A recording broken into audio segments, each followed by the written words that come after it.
Hello students, today we are going to learn about 2.3 poem The Inchcape Rock. Inchcape Rock. Let's see first of all about that Inchcape Rock. It is a dangerous reef, a rock lying beneath the surface of the water. Inchcape Rock. Rock म्हणजे काय तर दगड. And it is a dangerous reef. Reef म्हणजे काय a rock lying beneath the surface of the water. म्हणजेच जो दगड की जो समुद्राच्या म्हणजे थोडक्यात पाणी जे असतं समुद्राचं त्याच्यावरती पृष्ठभागावरती सुद्धा तो दिसतो. Okay, a rock lying beneath the surface of the water off the east coast of Angus. म्हणजेच कुठे आहे हा दगड किंवा रॉक इंचकेप रॉक तर off the east coast of Angus. अँगसच्या पूर्व किनारपट्टीवरती म्हणजे स्कॉटलंडमध्ये. कुठे आहे हे स्कॉटलंडमध्ये. अँगसच्या पूर्व किनारपट्टीवरती 11 मैल हा दगड पसरलेला आहे. The rock would just stand for a few inches above the surface. हा जो दगड जो आहे तर तो समुद्राच्या पाण्यावरती पण आणि समुद्राखालीही म्हणजेच थोडक्यात त्या पाण्याखाली सुद्धा तो दगड आहे. ठीक आहे. इंचेस अबव्ह द म्हणजे काहीच इंच तो फक्त समुद्राच्या पाण्यावरती दिसतो. In the sea in low tied.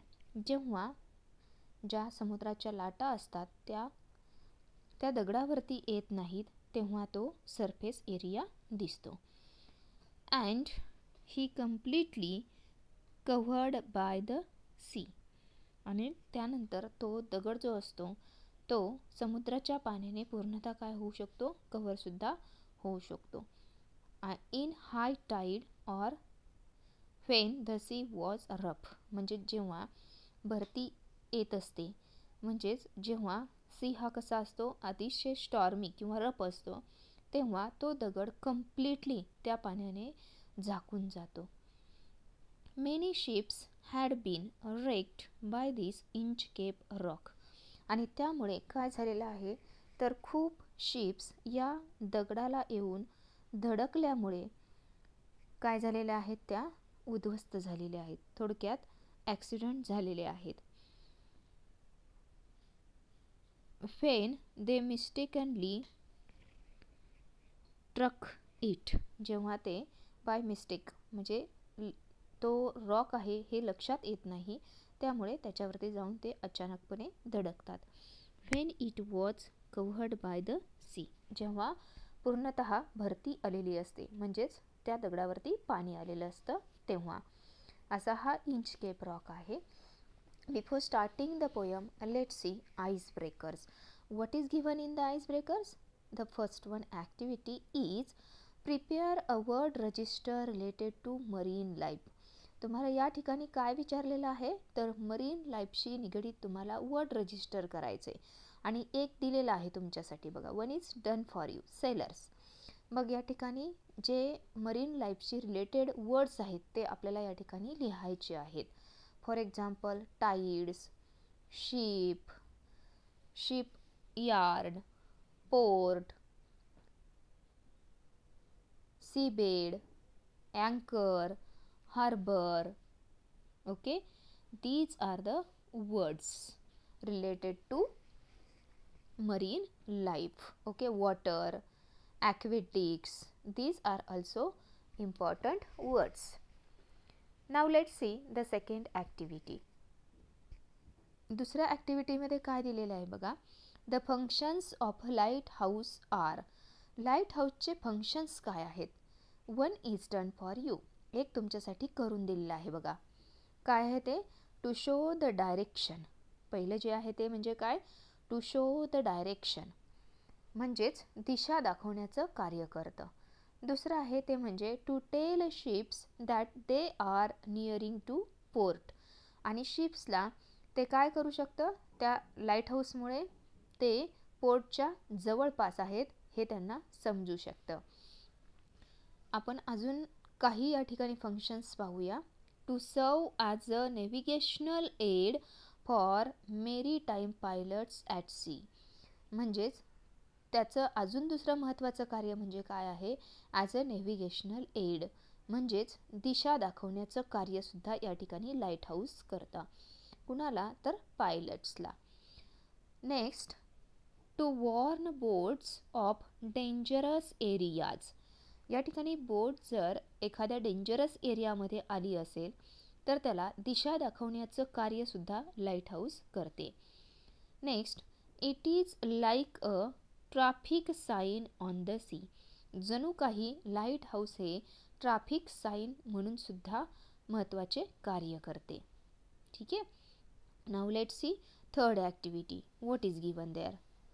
Discuss in pairs the various famous rocks in the world and mention the places where they are. या ठिकाणी तुम्हाला काय विचारलेलं आहे, तर famous rocks in one column आणि in another column their places where are they. म्हणजेच जे काही फेमस असलेले दगड आहेत त्यांची नावं एका कॉलममध्ये तुम्हाला लिहायची आहेत आणि दुसऱ्या कॉलममध्ये important place of that particular rock. Okay, now let's start. One is done for you. Balancing rock. पहिल्याच्यामध्ये काय दिले, बॅलन्सिंग रॉक. हा द बॅलन्सिंग रॉक कुठे आहे, महाबलीपुरम, तर तो महाबलीपुरममध्ये आहे. Next, devil's tower. Devil's tower हा जो रॉक आहे तो योमिंग म्हणजेच USA मध्ये आहे. Then Loch Ard Gorge. Loch Ard Gorge हा जो रॉक आहे तो ऑस्ट्रेलियामध्ये आहे. Then giant causeway. Giant causeway हा कुठे आहे, तर नॉर्दर्न आयर्लंडमध्ये आहे बघा. Then Sigiriya rock plateau. Sigiriya rock plateau हा श्रीलंकेमध्ये आहे. Next, Ayers rock. Ayers rock हा सेंट्रल ऑस्ट्रेलियामध्ये आहे. Then wave rock. Wave rock हा ॲरिझोना USA मध्ये आहे. देन स्प्लिट ॲपल रॉक हा न्यूझीलंडमध्ये आहे. तर असे वेगवेगळी उदाहरणं आपल्याला या ठिकाणी पाहता येतील. ही काही तुम्हाला सांगितलेली फेमस रॉक्स आहेत आणि महत्त्वाचे प्लेसेस की जिथे हे रॉक्स अस्तित्वात आहेत. Next activity, narrate in the class a story about someone who destroyed or spoiled someone else good work. तुम्हाला काय करायचं आहे आता या ठिकाणी, म्हणजे थोडक्यात क्लासमध्ये एखादी अशी स्टोरी नरेट करायची आहे की जे एखादे मित्र असेल, एखादी व्यक्ती असेल की जे दुसऱ्याचं काय करते, जे कार्य आहे किंवा चांगली गोष्ट आहे ते उद्ध्वस्त करते. तर अशी मी एक तुम्हाला गोष्ट सांगते. There were two friends. Their names were Ram and Shyam. They were the best friends. या ठिकाणी दोघे मित्र होते आणि ते दोघेही मित्र खूप खूप बेस्ट फ्रेंड्स होते, म्हणजे त्यांची खूप मैत्री होती आणि ते एकमेकांशिवाय कुठेही जात नव्हते. दे वर ऑलवेज टुगेदर आणि ते दोघेही एकत्र असायचे. One day what happen there they quarrelled on one thing. त्यांच्या दोघांमध्ये भांडण झाले. दे were the school going students आणि ते दोघेही स्कूल गोईंग स्टुडंट्स होते आणि त्यांच्यामध्ये भांडण झाल्यानंतर दोघेही या ठिकाणी डिपार्ट झाले. Means their friendship was over. त्या दोघांचीही मैत्री संपली त्या ठिकाणी. One day their teacher told them a project. एके दिवशी त्यांच्या टीचरांनी त्यांना प्रोजेक्ट दिला. Ram was very clever and he always did his work in time, but Shyam was quite opposite to him. परंतु श्याम हा कसा होता, रामच्या विरोधी होता. He was always depended on Ram आणि तो नेहमी रामवरती अवलंबून असायचा. But they were the best friends earlier. दोघेही खूप छान मित्र असल्यामुळे राम त्याला नेहमीच मदत करायचा आणि त्याला शिकवायचा सुद्धा. But what happened because of their quarrel they departed. त्यांच्या भांडणामुळे ते दोघेही आता काय होते, एकमेकांचे शत्रूसारखे वागत होते.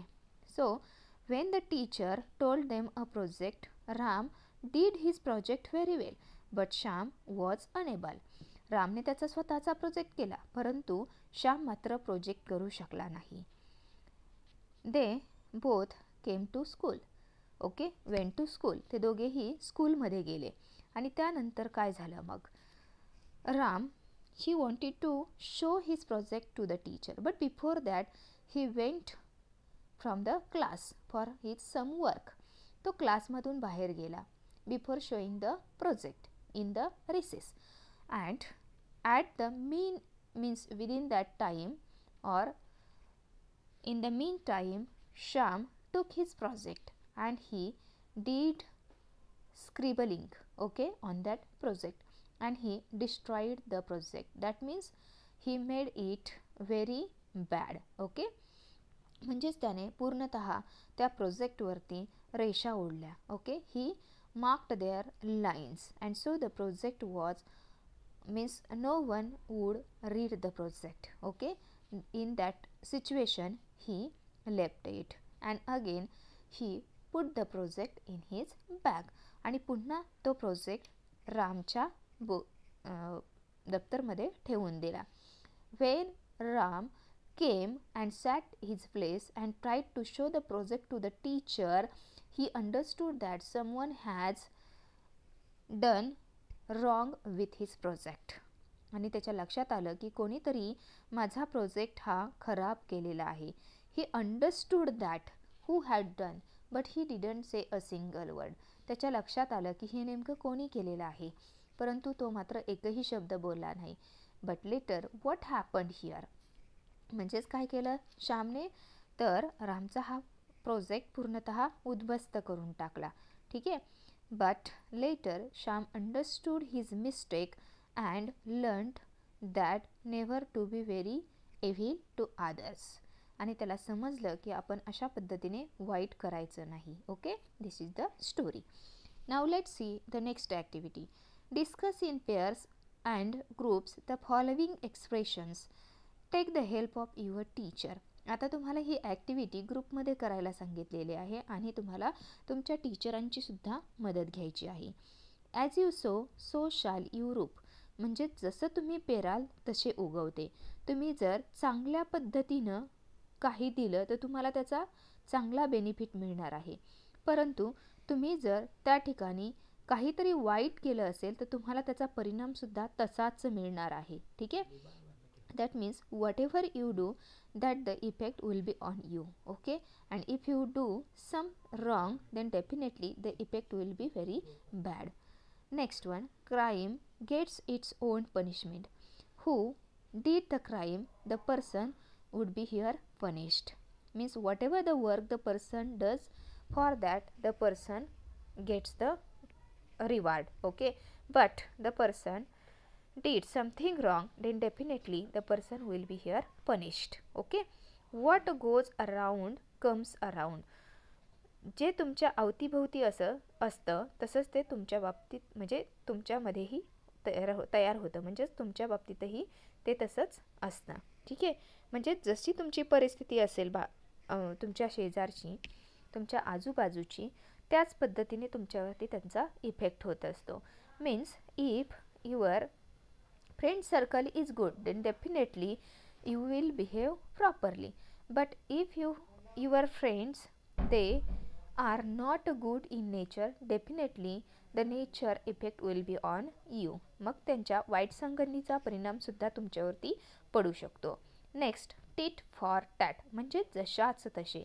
जर तुम्ही एखाद्याला रिस्पेक्ट न वागवलं तर त्या व्यक्तीकडनं सुद्धा तुम्हाला रिस्पेक्ट येऊ शकतो. That means give respect, take respect. Okay, परंतु तुम्ही जर दुसऱ्याला नेहमी वाईट वागणूक दिली तर तीही व्यक्ती तुम्हाला तशाच पद्धतीनं वागवते. Means whatever you do the same thing you will get here. Okay, जशाच तसे. Evil digs a pit for others but falls into the same. एखादी व्यक्ती काय करते, दुसऱ्यासाठी नेहमी वाईट काय करत असते, चिंतत असते, परंतु ते वाईट मात्र त्याच व्यक्तीच्या बाबतीत घडतं. म्हणजेच whatever you do the fruits will be definitely for you. If you do good things then definitely you will get the reward. Okay, म्हणजे जर तुम्ही चांगलं केलं तर नक्कीच तुम्हाला चांगलं मिळणार आहे, परंतु तुम्ही दुसऱ्यासाठी खड्डा खणायला गेला तर नेहमी तुम्ही त्याच्यात पडणार आहात. हे आपण लक्षात ठेवलं पाहिजे. These are the some proverbs, okay, and I here tried my best to explain the meanings of these proverbs. Okay, this is the these are the icebreakers activity. Okay, the poem we will see in the next video. Now we stop here. Thank you. Bye bye.